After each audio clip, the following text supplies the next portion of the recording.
Okay, good afternoon. So today we're looking at question 6, 7, and I think it's question 8 as well.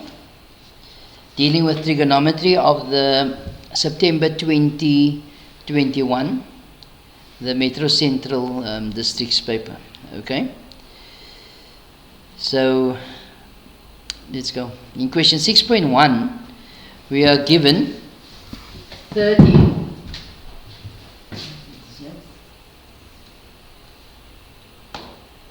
We got 13 sine k equals 12, where k is greater than and equal to 90 but less than equal to 270 degrees.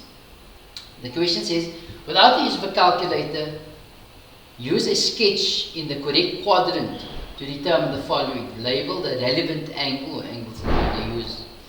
So, firstly, we need to consider this here. And say, okay, sine of k equals, I divide by 13 both sides, 12 over 13. So this tells us that sine is positive. So sine positive in the first and the second quadrant. As we know, it's all stations to clear the cos diagram. Sine is positive in the first and second quadrant. Then for this part here, k is greater than or equal to 90 but less than equal to 270.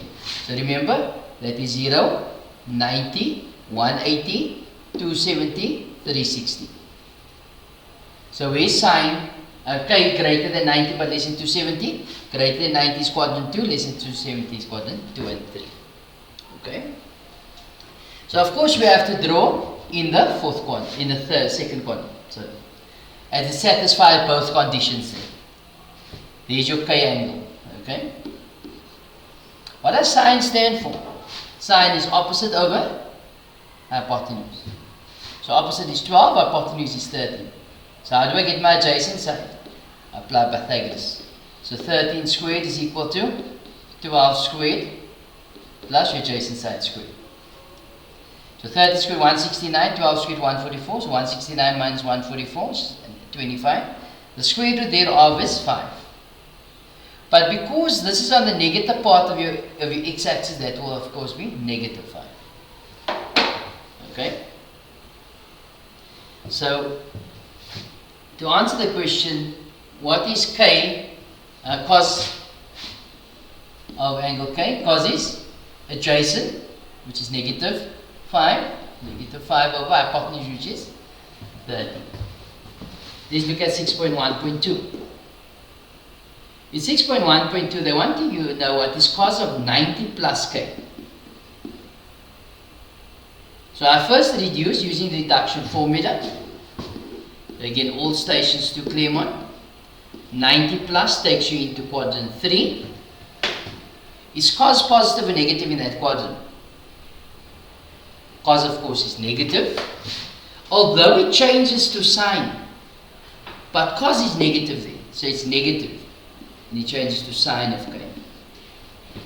So we go sine. Sine stands for opposite, so it's going to be 12 over hypotenuse. Okay? So it's going to be negative 12 over 30. Let's go into 6.1.3. Question 6.1.3. It is further given that k is going to be 2 theta. Determine cos of theta. Okay?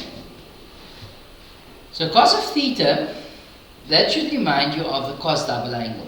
So it's cos k, which we already know, which is 2 theta, is then equal to 2 cos squared theta minus 1. Okay. So you see where cos of theta is lying. Okay, so afterwards we must make cos of theta the subject of the formula because that's what we wanted. Okay. So cos of 2 theta. If I had gone with sine of theta here, if you had gone with sine of the double angle, sine 2 theta is equal to 2 sine theta cos theta. There's cos theta, but I would have a problem with sine 2 theta. Can you see that? I would have a problem with the sine here. So that's not going to work for us. Okay, that's why we'd have to use the one dealing with cos. Okay, the cos double angle. If they had asked you for sine here, sine theta, then I would have used the formula cos, the identity cos 2 theta is equal to 1 minus 2 sine squared theta. If that was the question, but the question was specifically for cos. Okay.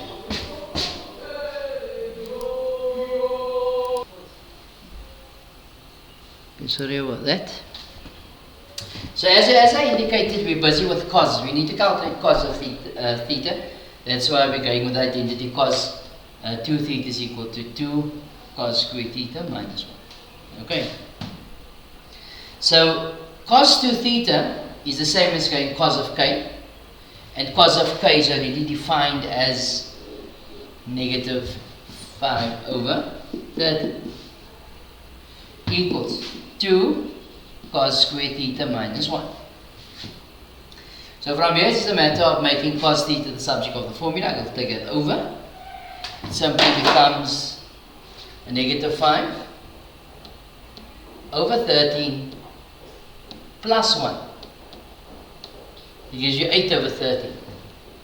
So 2 cos squared theta is 8 over 13. Then I divide it by 2. Gives me 4 over 13. So I got cos squared theta is equal to 4 over 13. To get rid of the square, I square root both sides. If I introduce square root, don't forget plus minus. So cos theta is equal to plus minus the square root of 4 over 13. You put that in a calculator, you should get an answer of 2 root 13 over 13. Okay, but that you would have gotten your full mark at that point already. Okay. The next question, definitely your identity question, not your identity but your reduction formula simplification here is going to take place. So it says simplify without the use of a calculator. So we're going to use reduction as indicated, so we go all stations to Claremont. As you can see, I'm writing this down all the time. Okay? So 110 is in which quadrant? In the third quadrant. How do we get into the third quadrant? We always say 180 plus, 180 minus, 360 minus. Okay? So it's going to simply be 180 plus 30 degrees times. Now you see that is negative 660. So what I do is I add, so negative 660, we add 300 to it. Gives us negative 300 plus 360. You see, if we add or subtract 360 all the time, we don't change the value of anything. Okay?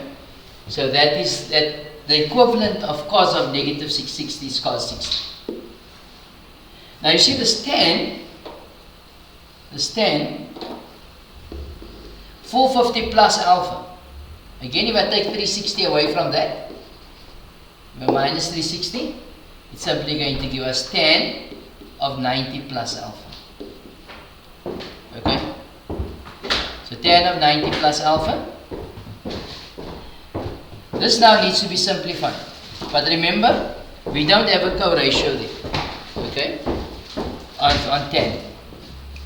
If you know what the co-ratio of tan is, it's simply going to be negative 1 over tan of alpha. Let's say you didn't know that. Okay? This is indicating that the co-ratio is negative 1 over tan of alpha. Okay? But what if you didn't know that? We know that tan is going to be sine 90 plus alpha over cos 90 plus alpha. Can you see that? So sine of 90 plus alpha is in the second quadrant. Sine is positive, but changes to cos of alpha over 90 plus alpha for cos. It's going to be negative, because the cos is negative in the second quadrant. Negative sine alpha. So that tan, let's highlight that in green.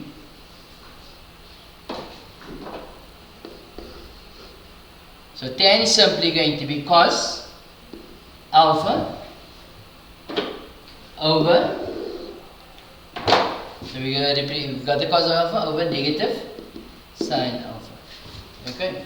I think again the calculator is in the way there. I'm just going to put that there for you for a couple of seconds. Okay. So, cos of 120, that takes you to the second quadrant, so it's going to become cos 180 minus 60 times 150. So 150 is in the second quadrant, so it's going to be tan 180 minus 30 degrees times is multiplied. Multiplied by, let's change the color here so that we don't get confused. That sine of 90 plus alpha, that takes you into the second quadrant, and sine is positive in that quadrant, although it changes to cos of alpha. Okay.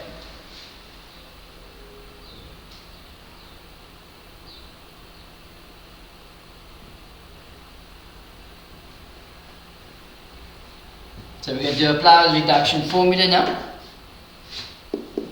So 180 plus, that takes you to in the third quadrant, sine is negative, so it's negative sine 30. Now I know most of you guys can go from the step here straight into that step. No problem with that. Okay, if you can do it, by all means, and you're getting it right all the time, do it, it's fine. Okay? You get cos of 60. Now you see cos alpha cancels cos alpha. Okay, and this is all over cos 180 minus second quadrant, cos is negative, so it's negative cos 60. Okay,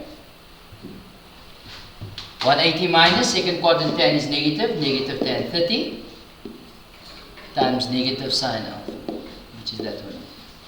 Okay.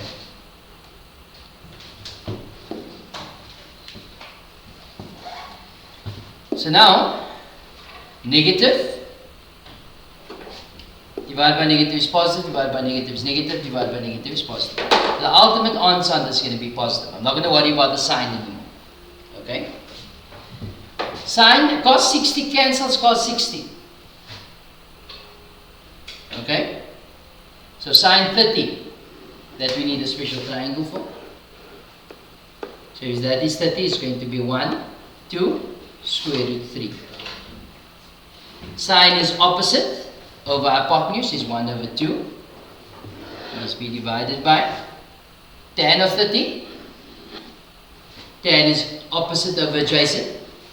So it's 1 over root 3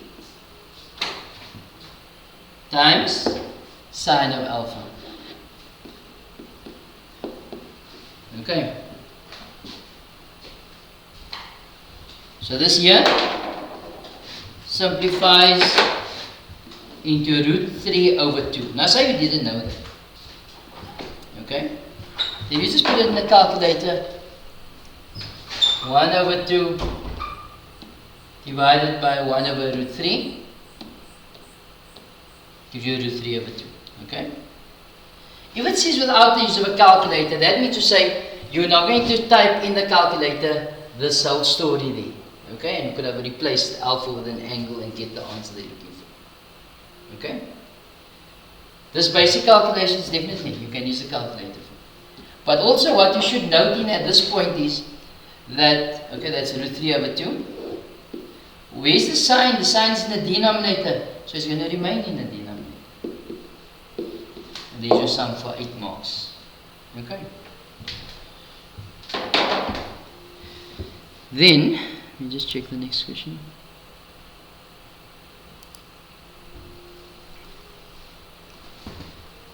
For question 6.3.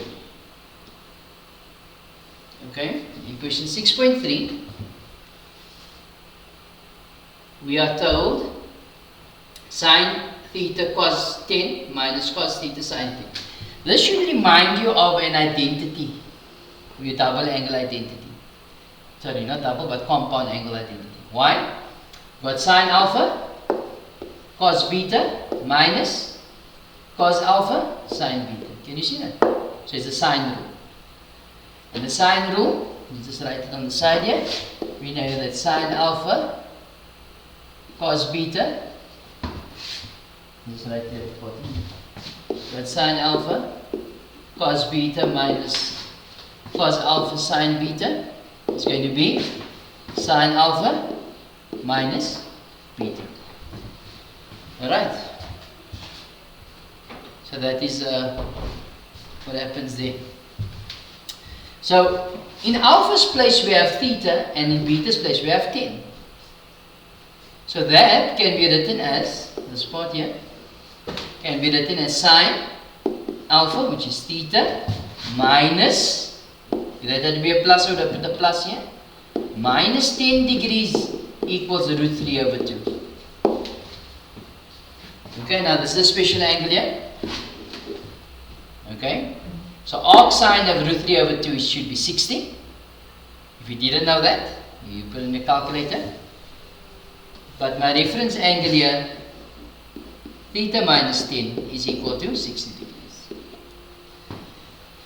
So as you can see here, we have a restricted domain here. We're telling you that theta is only between 0 and 360 degrees. Okay? So in other words, this tells us that sine is positive. In which quadrant is sine positive? In quadrant 1, in quadrant 2. Okay? So let's go with quadrant 1. As you can see, from 0 to 360, that's 0, 90, 180, 270, 360. They're not going beyond that. Okay? So we must only answer it in those two quadrants. It's not going to be a k plus and all of those things. Okay? So in quadrant 1, it's going to be theta minus 10 equals 60 degrees plus k. I'm going again with k. Which then gives us x is theta. So is equal to 60 plus 10, which is 70 degrees. Or in quadrant 2, theta minus 10 is equal to 180 minus 60. Okay, so theta is equal to 180 minus 60, 120 plus 10 is 130 degrees. Okay, so I think that is fairly simple. Otherwise, if you had gone with a k, that would be theta is equal to 70 plus k times 360, and theta is equal to 130 plus k times 360. Then we must just substitute k to be 0, then you will get 70 and 130 out. Okay, if you go 1, you'll see it's over, and you put minus 1, it will definitely be under. Okay, now that question comes in all the time. Okay, as said before, your bread and your butter questions, those, okay, needs to be sorted out at that point. Well, you should know it at this point. Okay. In question 6.4, the question says determine the general solution of the equation 3 theta equals cos 3 theta is equal to sine 10 plus theta. Okay. So importantly, at this point, we can see that cos and sine is not the same. Many did the mistake by dividing both sides by sine 3 theta. The only time you can do this if this was sine 3 theta. In this case, it wasn't. Okay? So you can't change it to tan. The angles must be the same. So the angles are not, so you can't do it in this case. Then many went and they expanded that and got sine theta cos 10 plus cos theta sine 10. It's also going to take us nowhere. Okay? Because why? This angle here is not going to play along with what you have determined from that point. Otherwise, the sum is going to be fairly large, and you would know exactly where to go to with at this point. Okay, so what we do is we need to make this also a cos, or we can make this a sine. If we had made this a sine, that would have been 90 minus 3 theta. Sine 90 minus 3 theta is equivalent to cos of 3 theta. Okay, but what I do is I keep the first and change the second always. Okay, so I say cos 3 theta equals, if I got the cos here, of course it's going to be its co-function or co-ratio, 90 minus theta plus is complementary. Okay, so this would give you a reference angle here. As you can see, that cos is on either side. Remember that cos of A equals cos of B, then A is equal to B plus K times 360, and in the fourth quadrant, so it's going to be plus minus. Okay, why? Because that the same rules of the functions applies on either side, which makes then your numbers the same there. Okay? So our reference angle 3 theta equals 90 minus theta minus 10, which is 80 minus theta. Do not take anything over the equal sign at this point. Okay? You do not touch the angles until you have taken it to its quadrants, its respective quadrants. Now it is a general solution, so that is the story where you're going to get that K in as well. So what's the question that comes to mind is, in which quadrant is cos positive? If that had to be a negative there, I would ask myself, in which quadrant is cos negative? So which cos is positive? Cos is positive in quadrant 1 and quadrant 4. So let's go with quadrant 1. The representation in quadrant 1 is going to be 3 theta is equal to 80 minus theta plus k times 360. Why 360? Because the period on the cos graph is 360 degrees, whilst the period on the tan graph is 180. If it was tan here, I would have said k times 180. If it was sine, k times 360 again. Okay, because the period on the sine graph is 360 degrees. So we're going to solve for theta. We take theta over, becomes 3 theta plus theta is 4 theta. Instead of writing that, it's very simple. Is equal to 80 plus k times 360. I divide throughout by 4. So theta is equal to 20 plus k times 90 degrees. Okay. Let's go to quadrant 4. How do we get to quadrant 4? Of course, it's 360 minus. So it's going to be 3 theta equals 360 minus 80 minus theta plus k times 360. Okay? So calculator is about here now. Let's move that up. We multiply that out. It's 360 minus 80 is 280, I think. Plus theta, take it over, becomes minus theta. 2 theta minus theta is theta plus k times 360. So 280 divided by 2 is 140 degrees plus k times 180 degrees. And remember that k is an element of integers. You can write it once or both. Okay? So k is an element of integers. But you guys are going to say, but there's an easier way or another way of writing it. Definitely.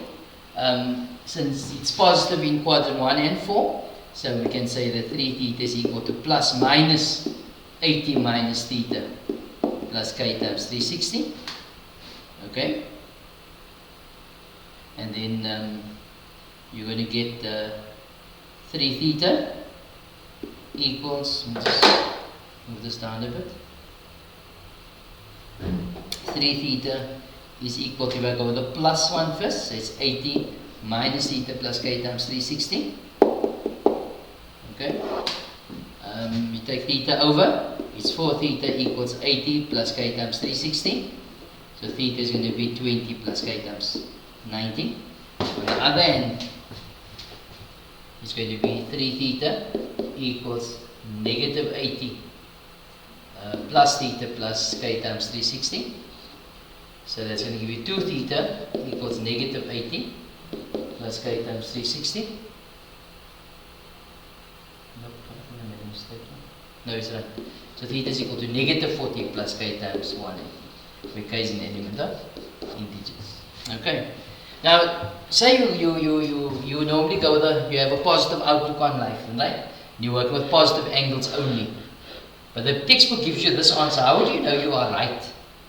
What you do is you put on a calculator 140 minus whatever value is here. In this case, it's 180. So 140 minus 180 will give you negative 40, which means to say you are correct. Okay? So that is the 2 ways that that question is answered. Okay, I'm just taking it back so I can get the next question popping on the place we're going to work on next. Okay. In 6.5, question 6.5, 6.5.1. So we are given cos 2x minus 1 over sine 2x is equal to negative tan x. The first question says prove the identity. So, of course, it's the left and right hand side story. As you can see, the left hand side is more complex. LHS left hand side. So for that cos 2 theta, it's going to be 1 of 3. Okay? So it's cos 2x, not theta, is 2 is cos squared x minus 1. 1 minus 2 sine squared x. And cos squared x minus sine squared x. Now many times we don't know which one to use. Okay? But this one was fairly simple. You can use any one of the three, but it will just cost you an extra step if it's not the easiest one that you would have chosen. Okay? How would I choose it here? Of course it won't be the first one, because this should be then 2x squared 2 cos x whole squared minus 1, which should have given you minus 2. My idea is to get rid of that minus 1. Okay? That is why I'm going to go with the second one. Okay? So I'm going with the second one, which is 1 minus 2 sine squared x minus 1 over. Now, of course, sine 2x can only be written as 2 sine x cos x. Okay? So what happens is that cancels. So I'm left with minus 2 sine squared x over 2 sine x cos x. So what happens now is that the 2's cancel, the sine cancel, one of them leaves you with negative sine x over cos x, which is equal to negative tan x, which is equal to the right hand side. Okay? Then the question is asked in 6.5.2. They ask you to for which values of x is a given identity undefined for the interval 0 to negative 0 to 180. So when is something undefined? It's undefined when the denominator is equal to 0. And this is also undefined. Remember, for tan has an asymptote at 90, negative 90, 270, and so on. It's also undefined. So if you see a tan, immediately what should come to mind is that x cannot be equal to, or your asymptotes, or your point where it's undefined is at 90 plus k times 180. Okay? But for this particular sum, you didn't really need it. You'll see now why. Okay? So we say the denominator must be equal to 0. So it's where sine 2x is equal to 0. Right? So that's the sine graph. Sine 2x graph is going to do that. Remember, that is 1 and minus 1. If it's 2x, then it's going to be 180 there. Why? The period is halved. That is 90. 180, this has to be 90. And of course 45 there and 135. So where is sine x equal to 0 for this given interval? Where is it 0? At 0, at 90, and at 180. So again, for which values of x is the given identity undefined for the interval 0 to 180, including 0, including 180. So x is an element of, so we're listing 0, 90, and 180. Now coming back to what I've tried to illustrate to you here, you see that 90 is already accounted for there, so I don't have to say it. However, if this wasn't accounted for, this 90 wasn't accounted for, then I had to put it in, because tan is also undefined at that value. Okay? So if you didn't understand that, or I went a bit too fast, please just rewind the video again, and then you just go through it again. Okay? It's a very, very important concept to understand. Okay? So majority of the time learners just leave that out, and they don't know what is going on there. Remember, when is something undefined, is when the denominator is equal to 0, and tan on its asymptotes. Okay? Then in 6.6, okay, the last question in question 6, we are given cos of 7 degrees equal to p. Then determine the following in terms of p. Now normally we draw a triangle here. The triangle is not needed here. Okay, it's not needed, so I'm going to put the asterisk here. It's not needed, okay? But I'm just going to show you how to draw this triangle, okay? Because the majority of the time we need the other length.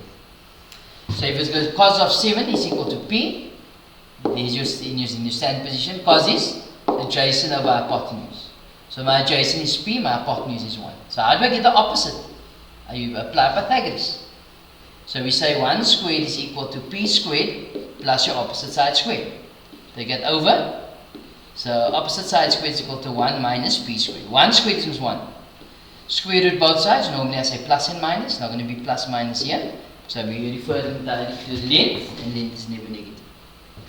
So this would simply be the square root of 1 minus P squared. Now many a times learner writes the wrong thing and they say it's going to be 1 minus P. That's never going to happen because of that negative or positive sign between it. So it will never give you that. Okay.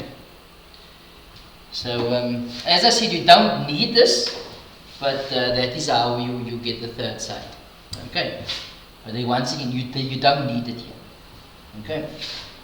I'm just showing you this because the learner, many learners, they mess up this length here. It's 1 minus P squared. Alright, so we ask ourselves, okay, in which quadrant is 187 in? 187 is in quadrant 2. How do we get in quadrant 2?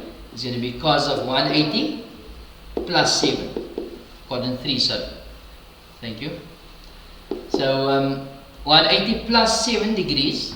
Cos is all stations to clear one again. Cos is negative in that quadrant. So it's going to be negative cos of 7. And what is cos of 7? P. So it's going to be negative P. Okay. Then for question 6.6.2, they want to know cos of 14. So what I must do now is I must bring an angle. I must link or draw a relationship between 14 and 7. Now we know 14 is double 7. So we know that cos of 2 times 7 is 14. Okay, so now where do we get cos of twice an angle? It can be one of 3. It can be 2 cos squared alpha minus 1. 1 minus 2 sine squared alpha. And cos squared alpha minus sine squared alpha. If we did not do this, okay, that means to say I'm compelled to use that one, which is cos. Can you see that? However, if you had drawn this, you could have used this as well if you wanted to, but it would have been an extra step in simplifying it. Okay? So, just take this one back. So it's going to be cos squared alpha minus sine squared alpha. As we said, since we know what cos of 7 is, and the alpha angle is 7, we're going to use that. So we now say 2 cos squared 7 minus 1. Okay? Well, 2 cos squared 7 minus 1. So you say, okay? 2 cos of 7 is what? P. So 2p squared minus 1. Okay? That brings us to the end of that question. Okay? Then, okay, I just need to cut the rest of the paper. Okay, so if I made any mistakes there, please let me know on that number. Otherwise, if there's an easier way to explain it, you can just contact me on that number as well. Okay, so we're looking at question 7 now. In question 7, we are told, make it smaller in the right thing. In question 7, we are told that in the figure, the graph of f of x equals 2 cos x plus a, and g of x is equal to 1 plus sine bx are given for x is an element of negative 180 to 180. The question says determine the range of f of x. Okay, so the range is all possible y values. As you can see here, this graph exists at negative 2 and it goes all the way to 2. Can you see it's from negative 2 to 2. So the range of this graph is from negative 2 to 2. So it must be greater than negative 2 but less than 2. Okay? The graph exists at negative 2 and 2, so equal as well. Okay? That's one way of representing that. Now many people or many students that answer this question in interval notation they write the following. They say y is an element, and they put a curve bracket there of negative 2 and 2. Of course, you're going to lose a mark there because the block indicates that it's inclusive and the curve bracket indicates that it's exclusive. So you must have the block bracket in this case. In question 7.2, the question says determine the value of b and a using the graph. So here if you look at a, definitely there's a shift on this graph. So if you're looking at the basic 2 cos graph, that is going to be 2 and minus 2 here. There's no vertical shift up or down here. In this point here, which is normally 90. If you look at that point there, is at 60. Can you see that? So what does that mean? That means to say the graph shifted couple of degrees in that direction, and of course it's moving 30 degrees in that direction. So A is going to be 30 degrees. Okay. Let's look at B. B affects your period of the graph. The sine graph, the basic sine graph does that in 360 degrees. But currently the sine graph, okay, there's a shift, this graph shift 1 unit up, as you can see there. So if I shift that 1 unit up, okay, just wait here. Shift 1 unit up, and then the graph will do that. Oops.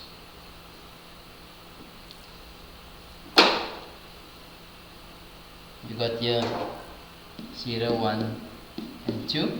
1 unit up will look like that. As you can see, that is the graph. Okay? Shifted 1 unit up. But if you look at B, this is normally 360 here. But now it is 180. Can you see that? Which means to say the period of this graph is halved. And the period of the graph is halved, we say B is equal to 360 over 180. The original over what it is currently. So it's going to give you 2. So your P value has to be 2. Okay. Let's take this off here. Alright, let's look at the next question. The next question says determine the value of x for which f of x, the values of x for which f prime x over f of x is less than or equal to 0. So, okay, what I'm going to do is I'm going to take this off here. This bigger. Like that. Okay. So, determine the value for x for which f prime x over f of x is less than or equal to 0. What does that mean, less than or equal to 0? It means to say it must be negative. It has to be negative. So how do we get the negative if we divide into numbers? One must be negative, one must be positive, or one must be positive and one must be negative. Okay. Same like we multiply. We've got f of x times g of x is less than or equal to 0. When do we multiply and the number is negative? If one is negative, one is positive. Or one is positive and one is negative. That's the way we're going to do to get 0 if we multiply. If we're dividing the same, negative if we multiply. Dividing is the same issue. Now coming back to what we have, f dash x. But you're going to say, but that is derivatives. But isn't your first derivative a general gradient? So it will, the gradient in other words is negative or the gradient is positive. Then f of x is what? F of x is our, f of x is the cos graph. So it's where the cos graph's gradient is negative and where the cos graph is negative or positive, whatever. Okay? So we're looking at the f graph only. Here the gradient is positive. Can you see here? Gradient is positive there. Here the gradient is negative. From there to there it's negative. And there the gradient is positive again. Can you see that? So the gradient is positive there. The graph is positive there. Okay, otherwise the graph is negative.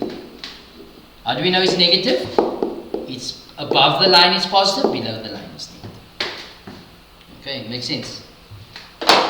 So looking at that, with that information in mind now, remember, one must be negative, one must be positive, or one must be positive, the other one must be negative. Okay? So, here the gradient is positive, so the graph must be negative. Yes, and that is the case. from there to there. Okay? Then the graph is positive and the gradient is positive up until there. Then the graph is positive and the gradient is negative up until there. Otherwise, the gradient is positive and the graph is negative up until here. And then the gradient is positive and the graph is negative. What makes the gradient positive here is that as x increases, the graph is increasing. What makes the gradient positive there? Negative here, is as x is increasing, the graph is decreasing. So the gradient is negative. So you see that the blue part of the graph, that is what I need to represent. So it's from negative 180. So we say x is greater than negative 180, but less than negative 120. I'm coming back to the equal signs now. Okay. Or x is greater than negative 30, but less than 60. Or, I know the calculator is there, so I'll write it here at the bottom. X is greater than 150, but less than 180. Now, expecting at 180, does that satisfy the condition? Yes, it's including it at 180. Because one is positive and the other is negative. Sorry. At 180, the gradient is positive gradient and the graph is negative. That's why I got the equal sign. At negative 120, remember that f of x is the function. F of x can never be equal to 0. Why? If it's equal to 0, the sum will be undefined. Okay? So you can't put the equal sign at negative 120. Can I put the equal sign at negative 30? Yes, but the gradient is 0 then. At 60 degrees? No. Because again, it's an not an asymptote, but your denominator will be 0. At 150, yes, the gradient can be 0 there. And is the graph negative and the gradient is positive at 180? Yes. And that is how I put the equal signs in that sum there as well. Okay. Again, if I'm going a bit too fast, whatever, please pause the video and then rewind that part again, and I'm sure you'll get it the second time around. With regards to 7.4, in 7.4 we are told that the y is translated 30 degrees, the y-axis is translated 30 degrees to the left. So if you're looking at the y-axis, okay, moving 30 degrees to the left, okay, so you move this axis, oops, okay, it's not that. If you move the x-axis 30 degrees to the left, it's the same as moving the graph 30 degrees to the right. Okay, so if you move the x-axis 30 degrees to the right, it's the same as moving the function 30 degrees to the left. Okay, 30 degrees to left. Okay, so if it moves 30 degrees to the left, I must add 30 degrees. If I move 30 degrees to the right, I must subtract 30 degrees. So here you got the C variable and you got the D variable. Determine the new equation of f. Okay, so this shouldn't have been f here because the graph is not given. The f graph is actually a cos graph. Okay. So thinking about this question, it could have actually been f, because why then the co-function comes into play. The cos could have changed to sine. Okay, so that is actually the answer here. It's going to be co-ratios. Okay, but for now, I'll clear that in another video. But for now, we got y is equal to c cos x, sorry, not cos but sine. Y is equal to c sine, so you say x plus 30 plus d would be the one. Otherwise, if we had gone with f, okay, but remember f of x equation was 2 cos x, so it's going to be 2 cos x plus 30 degrees. No? Then this would have been y equals 2 cos x which is x plus 30 plus 30 degrees, which is 2 cos x plus 60. Okay, so that could have also gotten you 2 marks there. Okay, or, and taking this into account now, it would come from this formula here. Okay, so to get that from cos to sine, that is going to be y is equal to 2. To get the sine here, I must say 90 minus. So it's going to be sine 90 minus x plus 60. Okay, which is simply 2 sine 30 degrees minus x. This is actually the answer you should have written. So no video is going to come. That is what you should have written in terms of this. Okay, but now you see here, this is again negative, and if you look here, this is not negative here. Okay, so we take out negative as a common factor. That takes you into quadrant 4. So it's going to be negative 2 sine x minus 30 degrees. Okay, so that is actually the answer that needed to come into 7.4. Okay.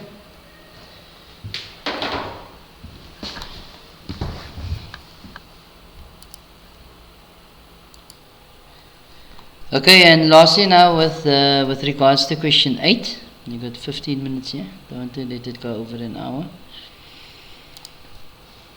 Let's see if you're seeing the calculator. Yes.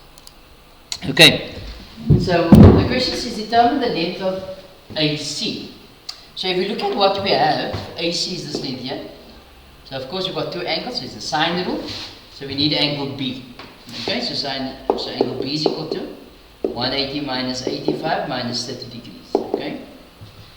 So we go 180 minus 85 minus 30 degrees.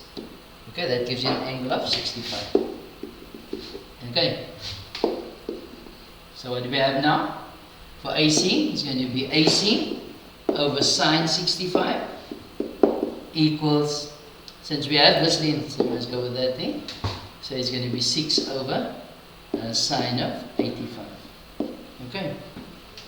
So I'm going to take it up, or I cross multiply. It's going to be AC sine 85 is equal to 6 sine 65. Then divide by sine 85 both sides. So AC is equal to 6 sine 65 over sine 85.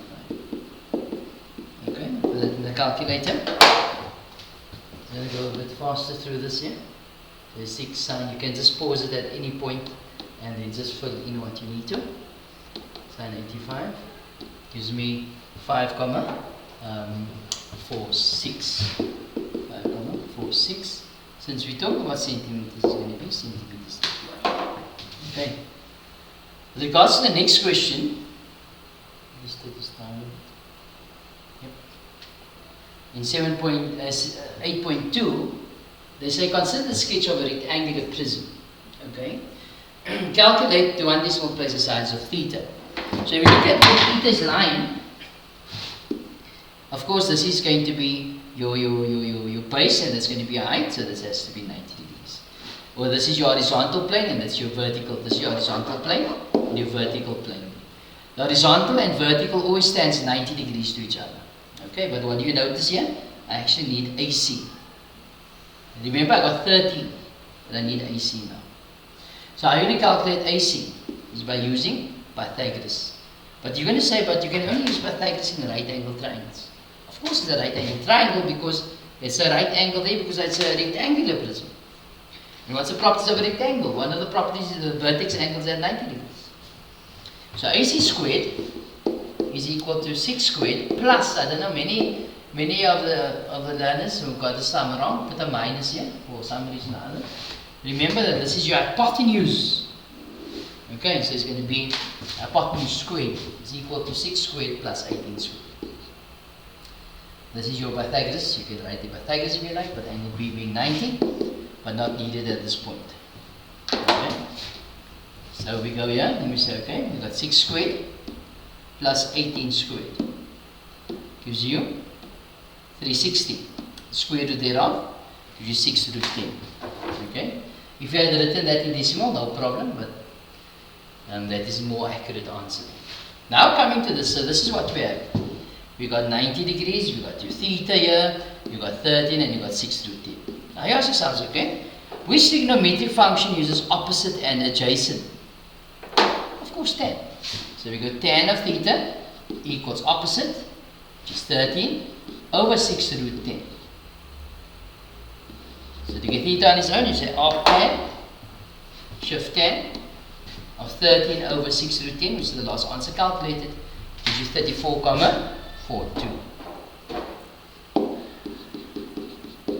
degrees. Okay? And the last question, let's tackle this one here. Again, you can just pause it as needed, and you do what you need to do in terms of filling in what you need to fill in. Okay, a man looks up to the top of the leaning tower of Pisa. Okay, there's two ways of doing it. The second way you'll pick up in the memo, because as I said, I don't want to go over an hour here. Okay, a man looks up to the top of the leaning tower of Pisa at an angle of inclination of 25 degrees. So definitely the man has to stand here. Okay. Then you walk 65 meters closer, 65 meters closer to the tower. So 65 meters is there. And now the angle of inclination is 45 degrees. EDF, this angle is 20 degrees. And if DC is 50 degrees. How long is the L, the leading tower, to the nearest meter? So that is what we calculate. Okay? So if you look at what we have this length and the opposite. We have this length and we can calculate DF. Okay? So definitely the sine rule comes into play. Okay? So we're going to say sine.